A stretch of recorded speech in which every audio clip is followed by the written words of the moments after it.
When it comes to the house of Grand Seiko, they're known for creating things with a purpose other than just telling the time. They make some of the most interesting dials out there, and even if they make something simple like this watch, they can still finish it at such a high level that it's hard to even call it simple.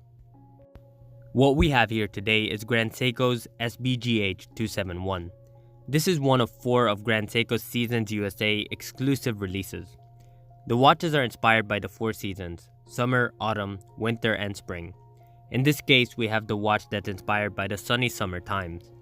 A beautiful green dial inspired by the trees with gold accents that are inspired by the sun to fully capture the emotions of the summer times. Now, the finishing on the dial deserves the spotlight.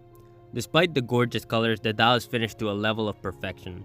You can even see the finishing is so high quality that the reflection of the hand is visible as it sweeps across the dial.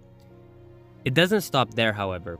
Grand Seiko finished their hands and indices extremely well that it catches the light even in the darkest of settings, which I've grown to appreciate a lot. The polished and brushed gold hands and indices are amazing in the metal. Though the green dial turns darker in some settings to almost black, the luster of the gold never fades. Now let's get the specifications of this watch out of the way first. This watch has a 40mm across and it has a 21mm strap size. And the thickness of this watch is 12.9mm. However, as you can probably tell, the watch is bezel-less due to the fact it actually makes the watch appear a lot smaller on the wrist, and in a really good way, it wears very comfortably. Quite frankly, I can't see any wrist size that can't sport this. Now, unlike the other 2 models of the 4, this watch is made out of fully stainless steel with the famous Zaratsu polishing finish, also known as mirror-like finishing. The bracelet, however, isn't my favorite. It is comfortable, but with the level of detail and finishing on the watch itself, it makes this bracelet have a lot of room for improvement.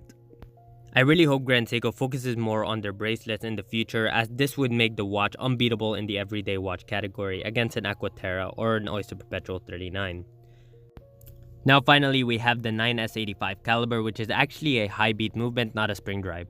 Within the collection, we have 2 spring drive movements and 2 high beats. The spring drives are reserved for spring and winter, while the 9S85 is reserved for summer and autumn. Now, the 9S85 is actually a high beat that beats at 36,000 VPH and has a power reserve of 55 hours. The watch is accurate to +5 to -3 seconds per day, which is not groundbreaking, but is decent for a high beat caliber. If you want insane accuracy, however, I would go with a spring drive, which is ±1 second per day. But guys, hopefully you enjoyed this review. Please check out exquisitetimepieces.com if you're interested in any of these watches. They actually have all the 4 seasons in stock right now, so if you're interested in the summer or if you're interested in the other 3 models, make sure you check them out. They're actually an authorized dealer for Grand Seiko, so make sure you mention the channel if you guys decide to check them out.